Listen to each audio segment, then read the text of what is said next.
لا حول ولا قوة إلا بالله العلي العظيم.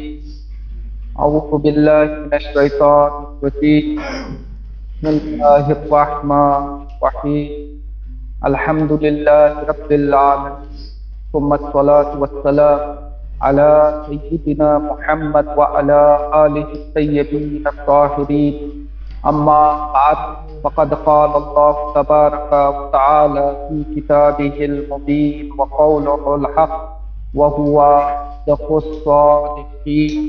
بسم الله الرحمن الرحيم. قد أفلح من زكاها وقد خاب من دساها. صدق الله العلي العظيم.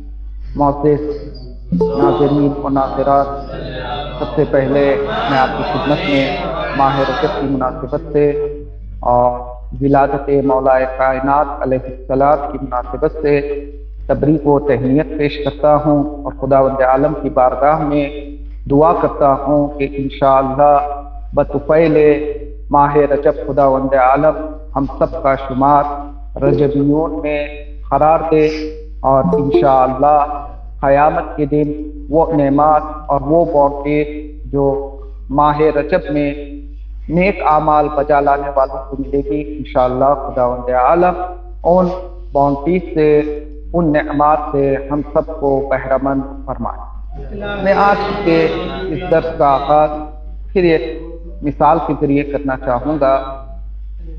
کتابوں میں ملتا ہے کہ پرانے زمانے میں جب عرب سفر کے لیے جاتے تھے تو کوئی اکیلا سفر کے لیے نہیں نکلتا تھا، بلکہ جب کبھی یہ عرب ایک لمبے سفر پہ جانا چاہتے تھے تو اس کاروان کی شکل میں شہر سے باہر نکلا کرتے تھے، اور جب یہ سفر کے لیے نکلتے تھے اور خصوصی طور پر جب ان کا سفر ڈیزرٹ اور ریگستان کا ہوا کرتا تھا تو یہ سارے لوگوں کو جمع کرتے تھے اور ساتھ میں کچھ ایکسٹرا اونٹ بھی رکھا کرتے تھے۔ کیوں؟ اس لیے کہ انسان جب ڈیزرٹ میں سفر کرتا ہے تو ڈیزرٹ میں پانی کا ملنا مشکل ہے، دوسرا لوکیشن کو ڈھونڈنا مشکل ہے۔ کبھی کبھی ایسا بھی ہوتا تھا کہ یہ قافلہ سفر کے لیے نکلتا تھا، ریگستان اور ڈیزرٹ میں چلتے چلتے اسے راستے کا پتہ نہیں چلتا تھا کہ کس طرف سے ہم جائیں گے تو ہم اپنی منزل کو پہنچ سکیں گے۔ اب جب راستہ بھٹک جاتے تھے تو سفر طولانی ہو جاتا تھا۔ ریگستان اور ڈیزرٹ میں چلتے چلتے انہیں پانی نہیں ملتا تھا۔ جب پانی نہیں ملتا تھا تو یہ تو اپنے ساتھ کچھ ایکسٹرا اونٹ اور کیملز کو لے کر چلتے تھے، ان کیملز کو ذبح کرتے تھے، کیونکہ یہ بات ثابت شدہ ہے کہ اونٹ جب پانی پیتا ہے تو اپنے اندر کچھ پانی سیو کر کے رکھتا ہے اور اس کا سیو شدہ پانی 7 دنوں تک پینے کے قابل ہوتا ہے۔ لہذا جب عرب پریشان ہو جاتے اور انہیں پینے کے لیے پانی نہیں ملتا تھا تو وہ اونٹوں کو ذبح کرتے، اونٹ کا گوشت بھی کھاتے اور اونٹ کے اندر محفوظ شدہ سیو شدہ پانی کو بھی وہ پینے کے لیے استعمال کرتے تھے۔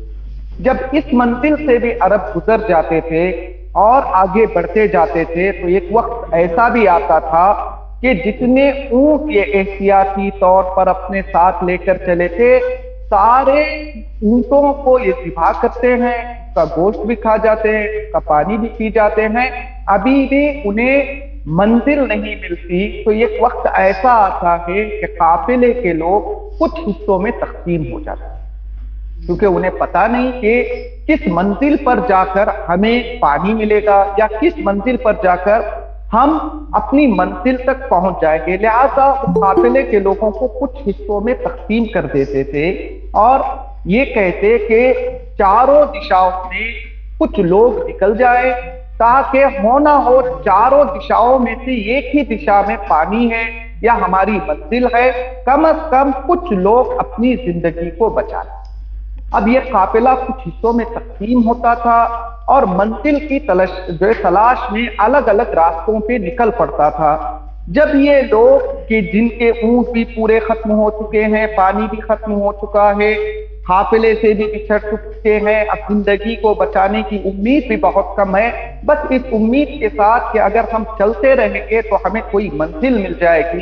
جب اس امید کے ساتھ وہ قافلے سے بچھڑے ہوئے لوگ آگے چلتے ہیں تو منزل پر پہنچنے سے پہلے ایک چیز کی تلاش میں رہتے ہیں۔ وہ چیز یہ ہے کہ ان کو اس چیز کی تلاش رہتی ہے کہ راستے میں کہیں ہمیں کیکٹس کا پلانٹ مل جائے، کیکٹس کا پودا مل جائے، چونکہ یہ کہا جاتا ہے کہ کیکٹس کا پودا ڈیزرٹ ہی میں اگتا ہے اور وہ اپنے اندر پانی کو کئی دنوں تک سیف رکھتا ہے۔ اگر کسی کی قسمت اچھی ہو، اگر اسے کیکٹس کا پودا مل جائے تو ہر پودے میں پانی نہیں ملتا ہے، بلکہ 100-150 پودے اگر وہ نکالتے ہیں تو کسی ایک پودے میں پانی ملتا ہے۔ اب ایسی حالت میں کہ یہ لوگ قافلے سے بچھڑے ہوئے ہیں، کھانے پینے کا سامان کچھ ان کے ساتھ نہیں ہے، ایسی حالت میں اگر کسی کو کیکٹس کے پلانٹ نظر آ جائے اور 100-150 پیڑوں میں سے کسی ایک پیڑ میں پانی نظر آ جائے تو ایسے وقت میں جس انسان کو کیکٹس کے پیڑ میں پانی نظر آتا تو وہ دوسرے لوگوں کو چلا کر کہتا وجدت رجبا، میں نے رجب کو پا لیا۔ یعنی رجب کی جہاں دوسرے معنی ہیں وہیں پر رجب کا ایک معنی لائف اور حیات کا ہے، کیونکہ صحرا میں چلنے والے انسان کے لیے وہ مختصر پانی ہی اس کی زندگی ہے۔ اسی لیے جیسے ہی وہ دیکھتے کہ ہمیں پانی مل گیا ہے تو وہ آواز بلند کرتے کہ وجدت رجبا، یعنی میں نے رجب کو پا لیا ہے، میں نے زندگی کو پا لیا ہے۔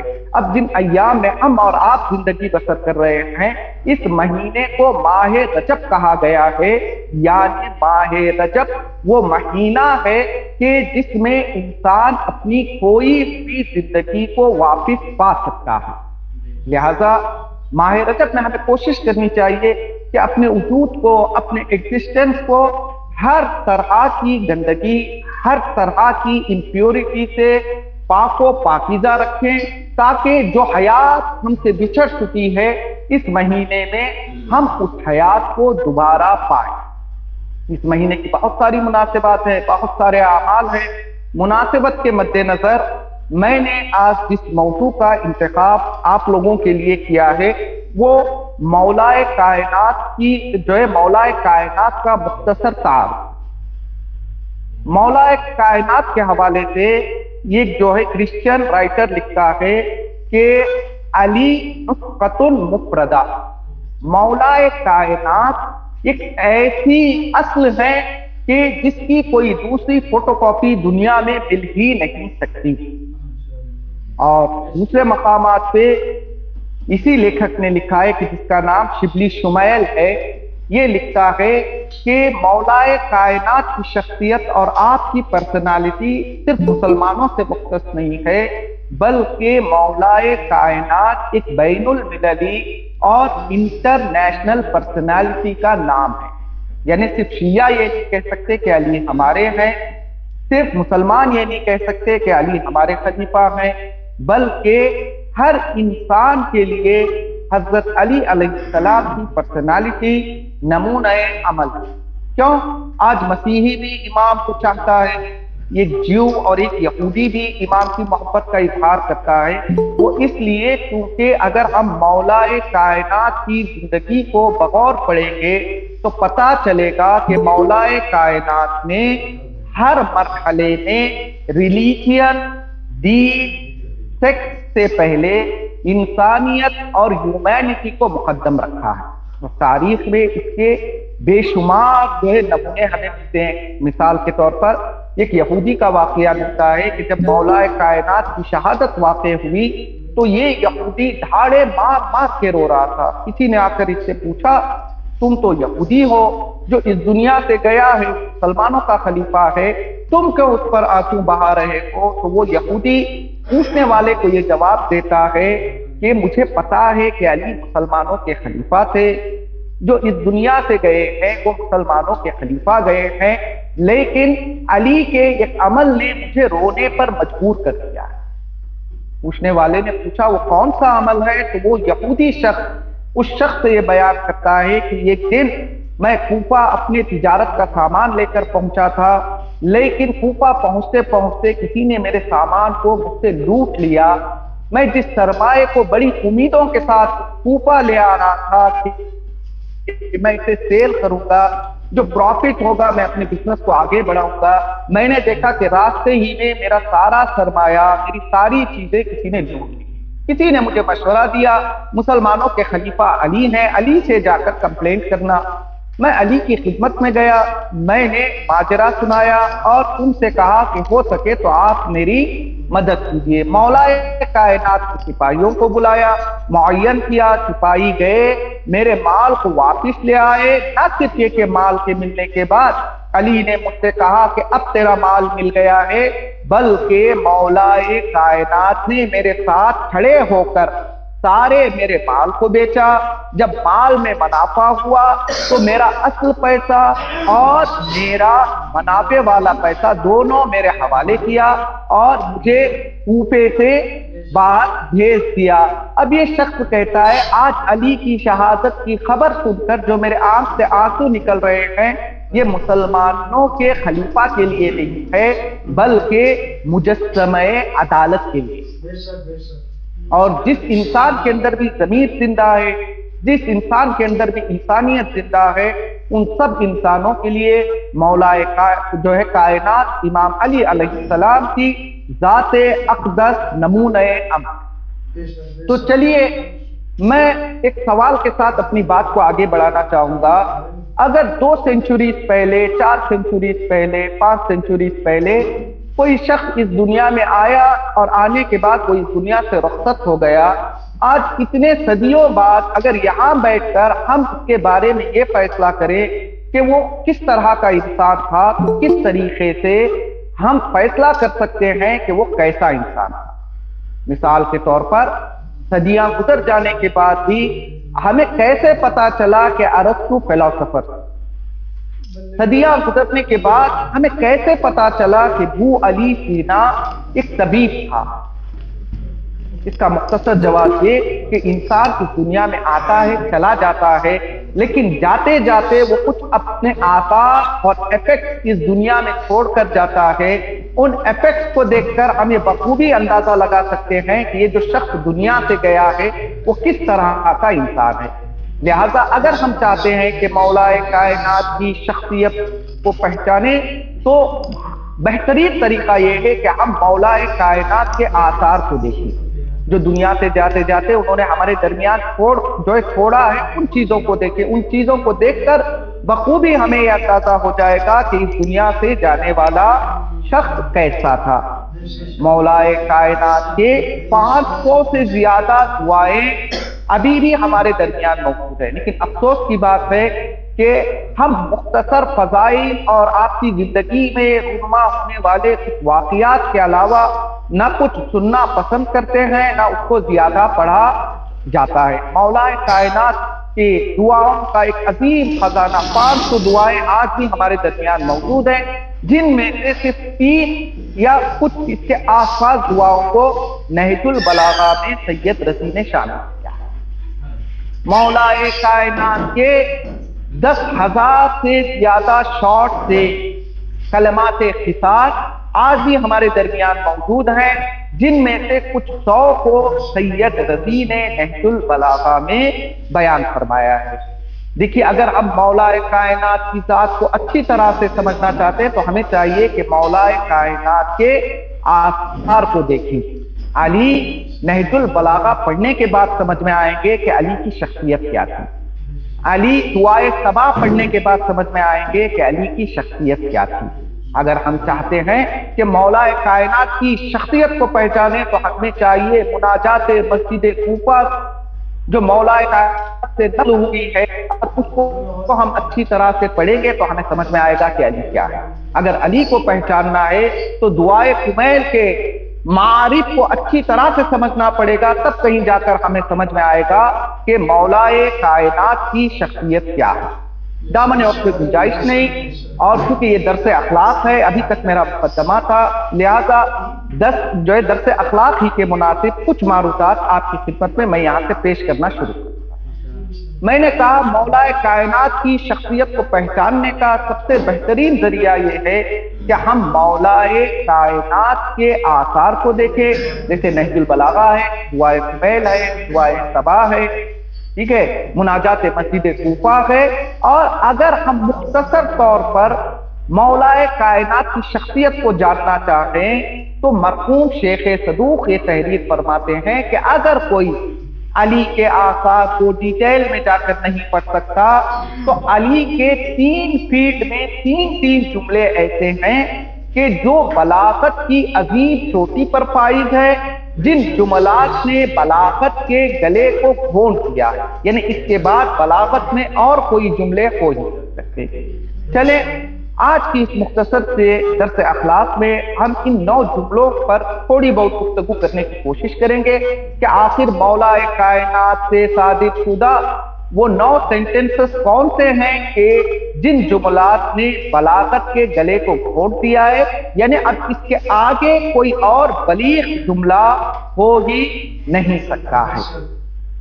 تو مرحوم شیخ صدوق نقل کرتے ہیں کہ سب سے پہلا جملہ، جو سب سے پہلے 3 جملے کہ جنہوں نے بلاغت کی آخری منزل کو چھو لیا ہے، شیخ صدوق کہتے ہیں کہ وہ علی کی مناجات کے 3 جملے ہیں، دوسرے 3 جملے علی کی حکمت کے 3 جملے ہیں، تیسرے 3 جملے آداب کے حوالے سے، ایتھکس کے حوالے سے مولا کائنات کے 3 سینٹنسز ہیں۔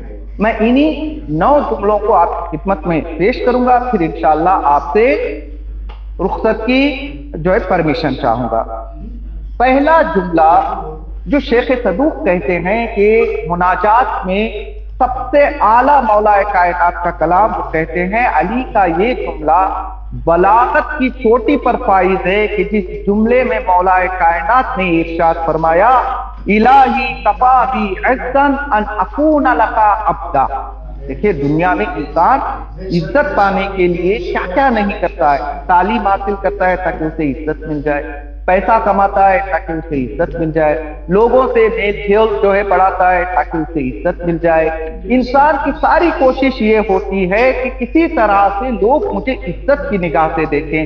اب مولا کائنات نے اپنی زندگی میں جہاں پر بڑے بڑے کارنامے انجام دیے، مولا نے یہ نہیں کہا کہ وہ چیزیں میرے لیے باعث عزت ہیں، بلکہ مولا کائنات کی جملے میں یہ ارشاد فرماتے ہیں علی کے لیے باعث عزت یہی بات ہے کہ علی تیرا بندہ، یعنی بندگی اور خدا کا صحیح سرونٹ بن جانا یہی باعث عزت ہے، اس کے علاوہ کوئی چیز آپ کو عزت تک نہیں پہنچا سکتی۔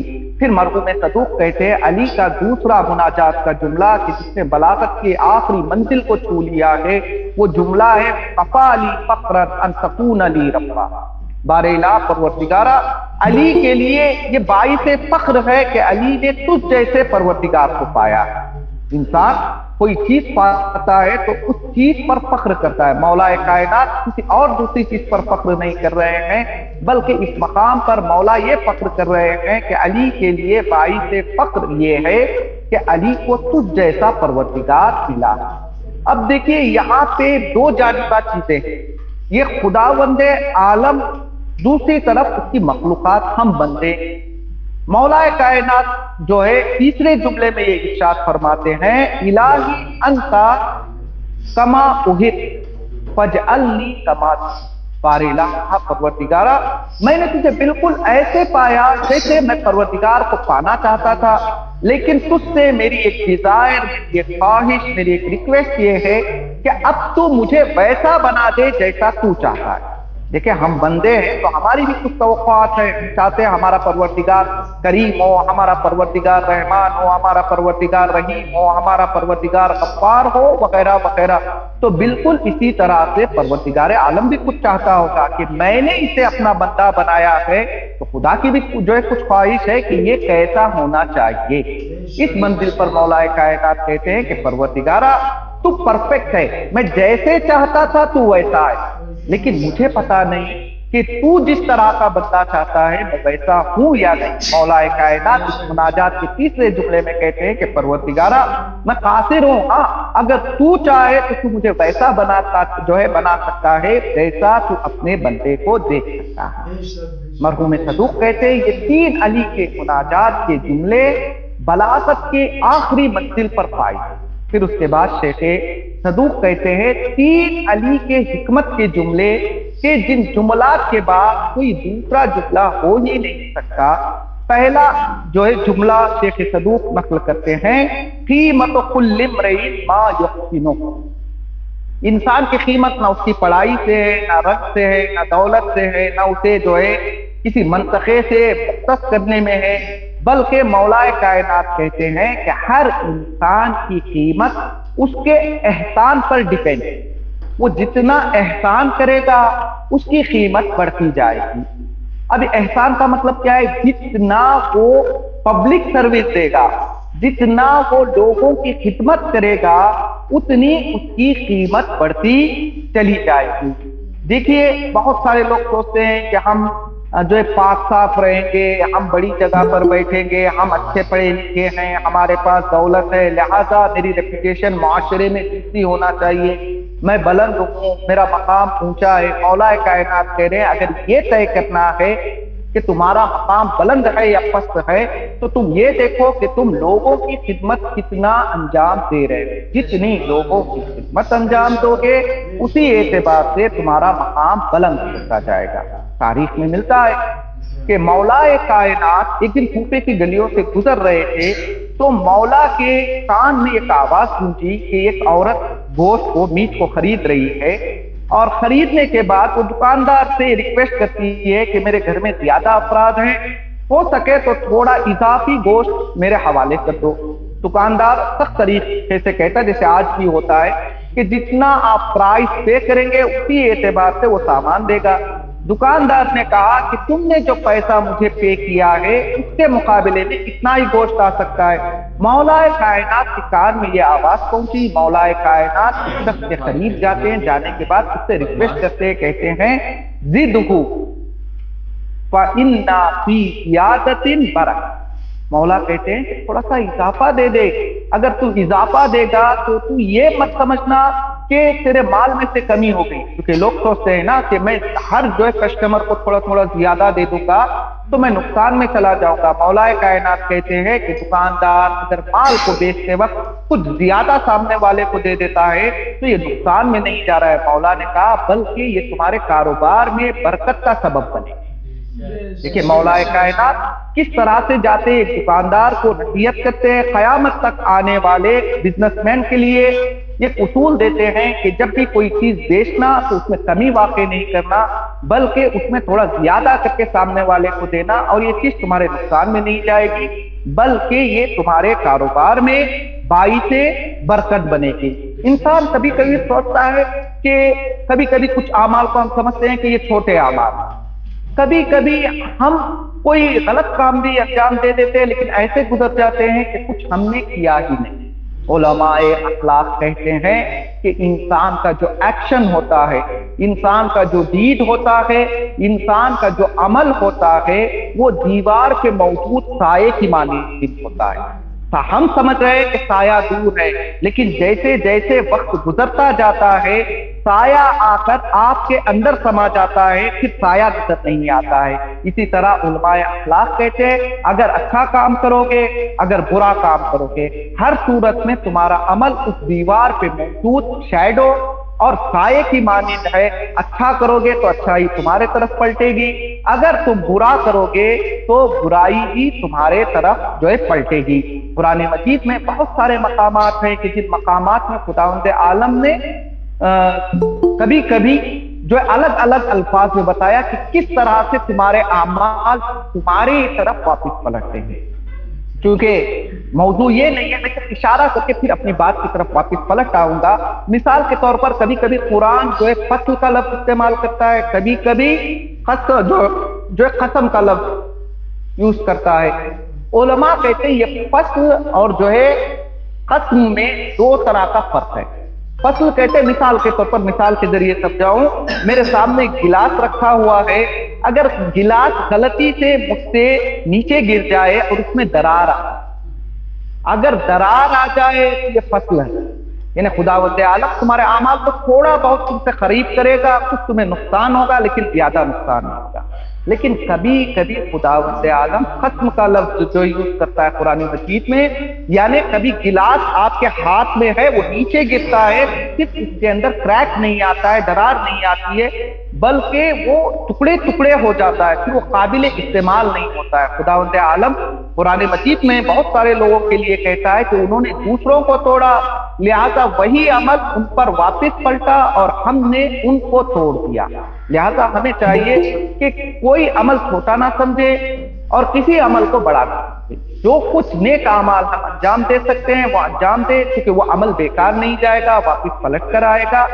آپ نے وہ داستان سنی ہوگی، دامن وقت میں گنجائش نہیں، میں وہ داستان نہیں سنا ہوتا، مجھے امید ہے سب نے سنی ہوگی کہ ایک شیر تھا جو جنگل میں ہر جو ہے حیوان کو کھا لیتا تھا، تو حیوانوں نے ایک میٹنگ کی، کہا کہ اب ڈر کے مارے زندگی بسر نہیں ہو سکتی، لہذا طے کر لو ہر ایک شخص ایک جانور خود بخود چل کے تمہارے قریب آ جائے گا۔ تو یہ بھی جو ہے خرگوش کی باری تھی، خرگوش نے کہا کہ میں جاؤں گا، اپنی جان بھی بچا کر آؤں گا اور آپ سب کو بھی اس شیر کے ظلم سے نجات دلاؤں گا۔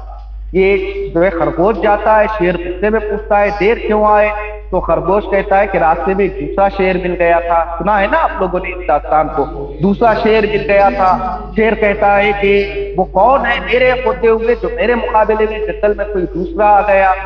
یہ خرگوش بڑی چالاکی کے ساتھ اس شیر کو لے جاتا ہے، کنویں کے سامنے کھڑا کر دیتا ہے، کہتا ہے کنویں میں دیکھو وہ شیر نظر آئے گا۔ جیسے یہ کنویں کی طرف دیکھتا ہے تو اسے اس کا ہی عکس نظر آتا ہے، لیکن وہ سمجھتا ہے کہ یہ دوسرا شیر ہے، کنویں میں کود کے ہلاک ہو جاتا ہے۔ اب یہاں علماء اخلاق کہتے ہیں کہ یہ جو شیر کنویں میں جا کر گرا ہے یہ اچانک سے نہیں، بلکہ یہ کنواں نہیں تھا، بلکہ اس کا ظلم و ستم اس کے برے اعمال تھے، اس کے برے اعمال نے پہلے ہی سے اس کنویں کو تیار کیا۔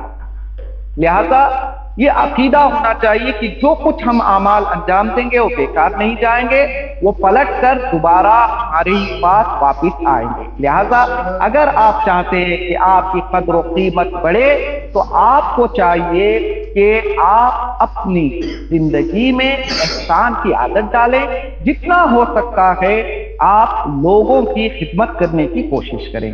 اور دوسرا جملہ جو مولا کائنات کا جس نے بلاغت کی آخری منزل کو چھو لیا ہے، شیخ مرحوم صدوق جو نقل کرتے ہیں کہ مولا کا یہ جملہ ہے، ما خلق امرؤ عرف قدرہ، وہ انسان کبھی بھی ہلاک ہو ہی نہیں سکتا جسے اپنی منزلت معلوم ہو، جسے اپنی کیپیسٹیز معلوم ہو، جسے معلوم ہو کہ میرا مقام کیا ہے اور مجھے کہاں پر رہنا چاہیے۔ اگر انسان کو اپنا مقام اور اپنی منزلت معلوم ہو جائے کہ میرا مقام کیا ہے، میرا مرتبہ کیا ہے، مثال کے طور پر اگر مجھے معلوم ہے کہ میرے اندر صلاحیت کچھ دینی معلومات آپ تک پہنچانے کی ہے تو مجھے جان لینا چاہیے، مجھے کبھی بھی یہ جرات نہیں کرنا چاہیے کہ میں ڈاکٹرز کے درمیان جا کر کچھ میڈیکل کے پرابلم کو جو ہے اسے ڈسکس کروں۔ تو جس انسان کو اس کی اہمیت پتا چل جائے، اس کا مقام پتا چل جائے کہ میرا مقام کیا ہے، تو وہ انسان کبھی بھی ہلاک نہیں ہو سکتا۔ اور تیسری چیز مرحوم شیخ صدوق نے نقل کی کہ مولا کائنات کا یہ جملہ، المرء مخبوء تحت لسانہ، انسان کی شخصیت، انسان کی پرسنالٹی چھپی ہوئی ہے اس کی زبان کے پیچھے۔ جیسے ہی انسان زبان کو کھولے گا وہ پہچانا جائے گا کہ وہ کس طرح کا انسان ہے۔ اس پر میں تفصیلی گفتگو نہیں کروں گا کیونکہ دامن وقت میں گنجائش نہیں ہے۔ میں نے ابھی تک آپ کی خدمت میں یہ عرض کرنے کی کوشش کی، مرحوم شیخ صدوق نے کہا کہ علی کے 3 مناجات کے جملے، 3 وزڈم اور جو ہے مولا کائنات کی وزڈم کے حوالے سے جملے، اور 3 ادب کے حوالے سے، ایتھکس کے حوالے سے مولا کائنات کے 3 جملے۔ 3 جملے پورے نہیں پڑھوں گا، ایک مثال پیش کروں گا، اسی میں آپ کو تینوں جملوں کو سمجھانے کی کوشش کروں گا، پھر آپ کی ذہن میں تمام۔ دیکھیے عام زندگی میں انسان 3 طرح کے ہوتے ہیں۔ کچھ انسان ایسے ہوتے ہیں کہ جن کے اندر خدمت کا جذبہ بھرا ہوا ہے، کسی نہ کسی طریقے سے لوگوں کی خدمت کرنا چاہتے ہیں، وہ خادم بن کر اپنی زندگی کو گزارنا چاہتے ہیں۔ وہیں پر لوگوں کی ایک کثیر جماعت ایسی بھی ہے کہ جن کو خادم بننا پسند نہیں ہے، بلکہ وہ ہمیشہ مخدوم بننا پسند کرتے ہیں۔ مخدوم کا معنی کیا ہے؟ ہمیشہ وہ لوگوں کی سروسز کو لیتے ہیں، کسی کو سروس دینے کے لیے تیار نہیں۔ اور ایسے لوگوں کا یہ حال بھی عجیب ہے، جتنی بھی ان کو سروس دے دی جائے، جتنی بھی ان کی خدمت کی جائے، وہ کہتے ہیں کہ جو کچھ ہمیں کیا ہے وہ کم ہے، جو کچھ ہماری خدمت کی گئی ہے وہ بہت ہی کم ہے، ہمیں اور زیادہ خدمت ملنی چاہیے، ہے نا؟ لوگ ایسے معاشرے میں کچھ لوگ ایسے ہیں جو خادم بن کر زندگی بسر کرتے ہیں، کچھ لوگ ایسے ہیں جو مخدوم بن کر، اور ان دونوں کے درمیان کچھ ایسے بھی ہوتے ہیں جو نہ خدمت کے میدان میں آگے نظر آتے ہیں، نہ کسی کی خدمت لیتے ہوئے نظر آتے ہیں۔ وہ کہتے ہیں کہ نہ ہم کسی کو تکلیف دیں گے اور نہ ہمیں یہ برداشت ہے کہ کوئی آ کر ہمیں تکلیف دے۔ وہ کہتے ہیں کہ ہمارا کام جو ہے خود ہی سنبھالیں گے، نہ ہم کسی کی سروس کریں گے، نہ کسی سروس کو ہم لیں گے۔ اب مولا کائنات کے 3 ادب کے جملے اسی حوالے سے ہیں۔ مولا کائنات نے کہا کہ جو لوگوں کا سرونٹ بن کر، جو لوگوں کا خادم بن کر زندگی بسر کرے گا، وہ اس دنیا سے جائے گا تو امیر بن کر جائے گا، کنگ بن کر جائے گا۔ جو انسان لوگوں کی خدمت لینے کا عادی ہو جائے اور لوگوں کی خدمت لے کر اس دنیا سے جائے تو وہ انسان لوگوں کا اسیر اور اس کا قیدی بن کر اس دنیا سے جائے گا۔ اور جو انسان نہ خدمت لیتا ہے نہ خدمت کو دیتا ہے، ایسے انسان کی مثال اس جو شجر کی مانند ہے، جو موجود تو ہے، بڑھتا ہوا بھی جا رہا ہے، نہ کبھی اس کے سائے سے کسی کو فائدہ ہوا ہے، نہ وہ پھل دینے کے لائق ہے۔ لہذا طالبات عزیز، مجھے امید ہے کہ آج جو مولا کائنات کے 9 عظیم اور گولڈن جملے جو آپ کے درمیان میں نے پیش کیے، انشاءاللہ آپ اور ہم سب مل کر اس ماہ رجب کی عظیم تاریخوں میں ان جملات کو اپنے ایگزسٹنس میں اپلائی کرنے کی کوشش کریں گے، تاکہ جب ہم دنیا سے جائیں تو ہمارا شمار بھی رجبیوں میں سے ہو۔ والسلام علیکم ورحمۃ اللہ وبرکاتہ۔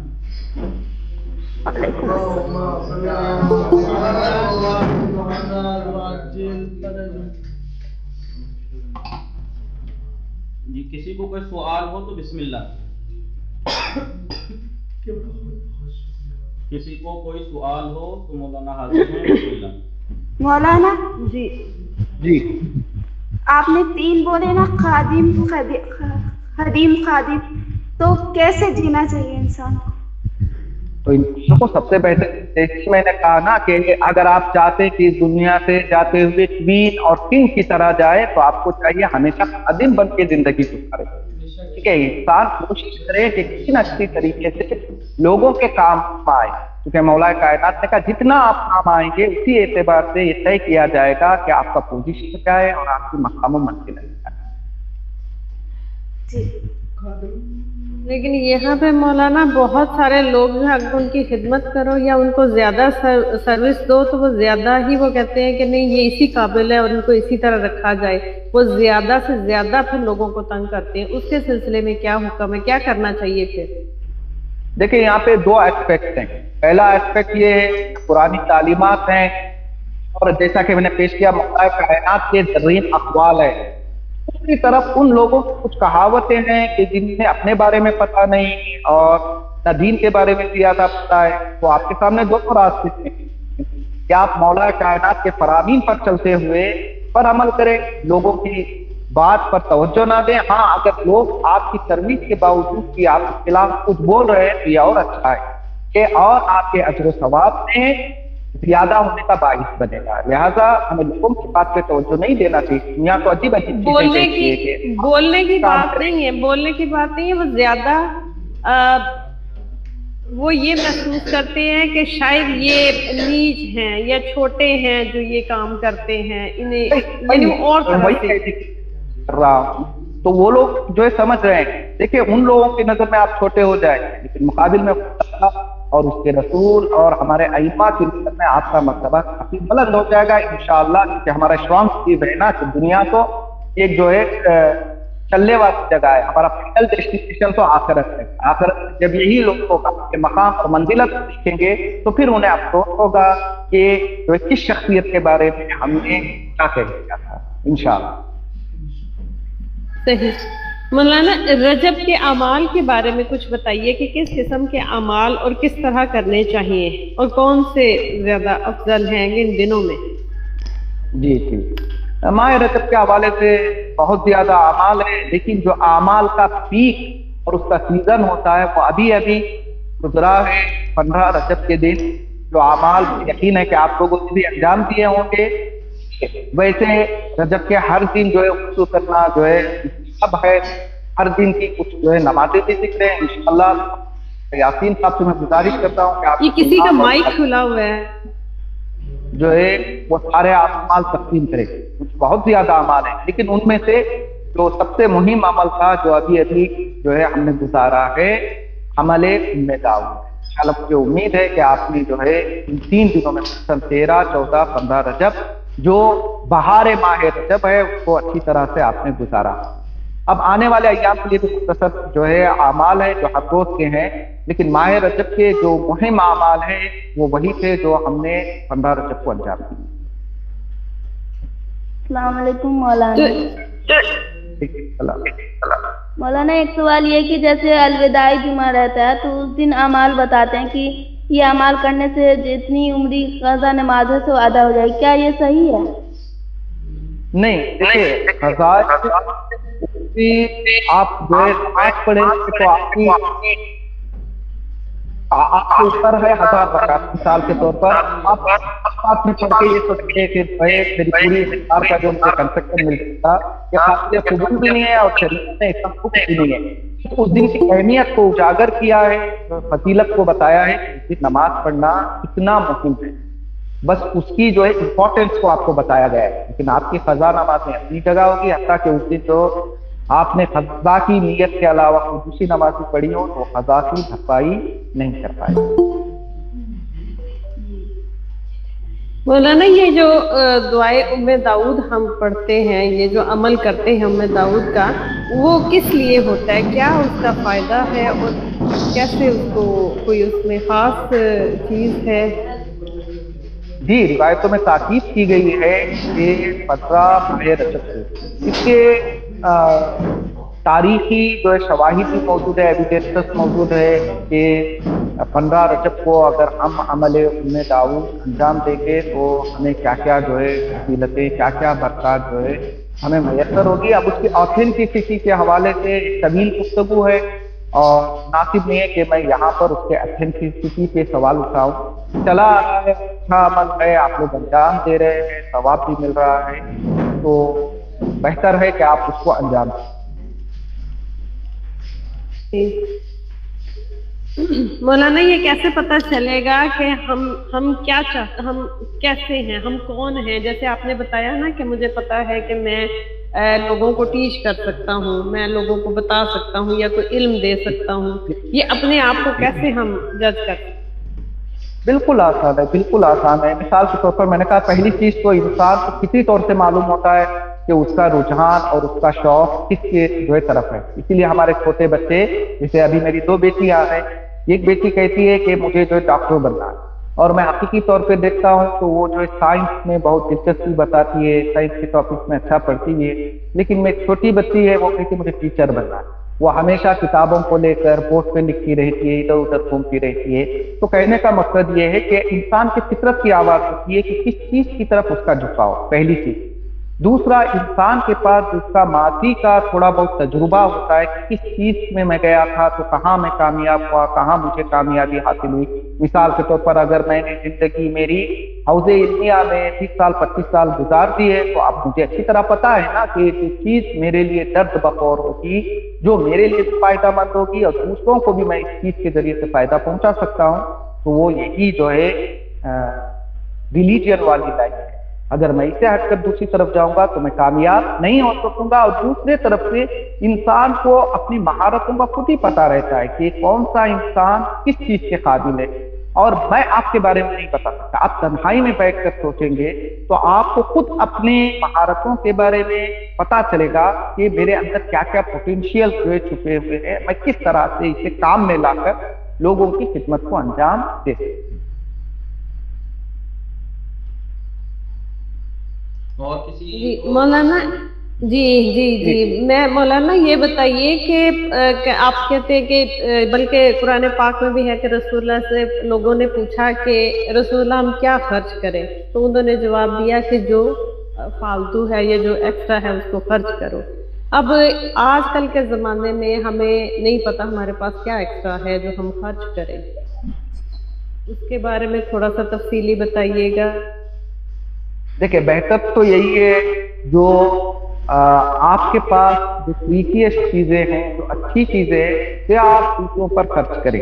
اور اس کے حوالے سے اہل بیت کا پورا کردار ہمارے سامنے، خصوصاً عورتوں کے لیے شہزادی جناب سیدہ سلام اللہ علیہا کا پورا کردار ہمارے سامنے ہے، کس طرح سے شہزادی اپنے پسندیدہ چیزوں کو لوگوں کو دیا کرتی تھی. اب رسول اسلام نے عام لوگوں کے لیے کہا کہ اگر تم اپنی خاص چیزیں نہیں دے سک رہے ہو تو کم از کم جو آپ کے پاس اضافی چیزیں ہیں اس میں مومنین کی مدد کرے. پھر آپ نے وہی سوال کیا کہ کس طرح سے مجھے پتا چلے کہ میرے پاس کون سی چیز ایکسٹرا ہے. دیکھیں پھر آپ کو خود دیکھنا پڑے گا. آپ کی زندگی میں مثال کے طور پر آپ کا بسر 5 جو پیر جو آپ کے کپڑے ہیں اس سے ہو سکتا ہے. 2 چپل ہو تو آپ اچھی طرح سے زندگی گزار سکتے ہیں. 2-3 چپل تو ایسی آپ کے پاس پڑی ہیں جو آپ نے پتہ نہیں کب پہنی. آپ کی جویلری ہے جو آپ روزانہ پہنتی ہے وہ اپنی جگہ ہے، جو شادی وغیرہ کے لیے رکھا ہے وہ اپنی جگہ. پھر بھی آپ دیکھتی ہیں کہ اس میں 2 ہیں، 3 ہیں، 4 ہیں، 2 سے میرا کام جو ہے نکل سکتا ہے. یہی ایکسٹرا چیز ہے کہ اگر آپ وہ ایک چیز نہیں دے سکتی، پسندیدہ چیز نہیں دے سکتی، دوسرے مرحلے میں رسول نے کہا کہ جو آپ کے پاس ایکسٹرا چیزیں ہیں کم از کم اس کے ذریعے سے آپ لوگوں کی مدد کیا.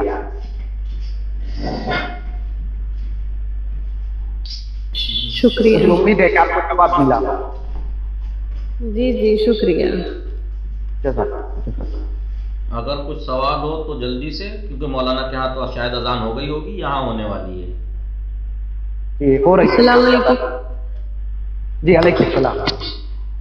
جی آغا میں یہ پوچھنا چاہ رہی تھی کہ جیسے ہمارے پاس کئی سارے اسلامی گروپ ہوتے ہیں تو اس میں برابر اعمال وغیرہ اور میسیجز اسلامی آتے رہتے ہیں جو ہم بھی آگے فارورڈ کرتے ہیں سنگل اپنے جسے لگتا ہے کہ ان کو بھیج دیں، یہ کر سکتے ہیں یا انہیں دلچسپی ہے اس میں. تو ایسا ہوتا ہے جیسے سنگل سب کو بھیجنے میں پریشانی ہوتی ہے، تو کیا ہم ایک گروپ بنا کے اگر اسلامی جیسے اعمال آ رہے ہیں یا کوئی اچھی میسج ہے تو گروپ میں فارورڈ کریں تو یہ کوئی کسی طرح سے چوری تو نہیں ہے یا انلیگل تو نہیں ہے اس طریقے؟ دیکھیے سوشل میڈیا کے پلیٹ فارم پر سب لوگ گروپ بناتے ہیں. اگر آپ کسی اچھے مقصد کے لیے گروپ بنا رہے ہیں تو اچھی بات ہے، آپ اچھے میسیجز شیئر کریں تو انشاءاللہ اس کا ثواب آپ کو بھی ملے گا. لیکن جو آخری بات آپ نے کہی یہ چوری تو نہیں ہے، تو اب وہ میٹر پہ ڈیپینڈ کرتا ہے. مثال کے طور پر کسی نے کہا کہ یہ میرا میسیج ہے، میری بغیر اجازت کے دوسروں تک پہنچانا جو ہے صحیح نہیں ہے، اس صورت میں آپ پہنچا نہیں سکتے. لیکن اس سے مہم ایک جنبہ ہے جس کی طرف آپ نے اشارہ نہیں کیا ہے کہ ہر سوشل میڈیا کا میسیج ہم فوراً دیکھیں ہمارے پاس آیا ہمیں اچھا لگا تو ہم فارورڈ نہیں کر سکتے. خدا نہ خواستہ اگر اس میں کوئی غلط بات ہو، دیکھیں کبھی کبھی کیا ہوتا ہے، غلط نہیں ہوتا، کبھی کبھی کچھ چیز فریم اچھا ہوتا ہے، چیز اچھی ہوتی ہے، لیکن بڑی باریکی کے ساتھ اس میں کچھ ایسی چیزیں پوشیدہ رہتی ہیں کہ جو زہر کا کام کرتی ہے، شہد کے اندر زہر کا کام کرتی ہے. تو لہٰذا آپ کو یقین ہے کہ اس کے اندر کوئی ایسی چیز نہیں ہے، آپ پہلے شور ہو جائیں، فوراً آتے ہی فارورڈ نہ کریں. تھوڑی دیر کے لیے آپ پڑھیے یا کسی سے مشورہ لیجیے. اگر اچھی بات ہے، دوسروں کی ہدایت ہو رہی ہے تو آپ بے شک، اور جو میں تو کہوں گا آپ کو شیئر کرنا ہی چاہیے، لیکن احتیاط. یہی ہے کہ ایک ثواب جاریہ کی نیت سے ہے اور کوئی نیت نہیں ہے اس کے سوا. احسن، بہت اچھی چیز ہے، آپ شیئر کیجیے. Thank you.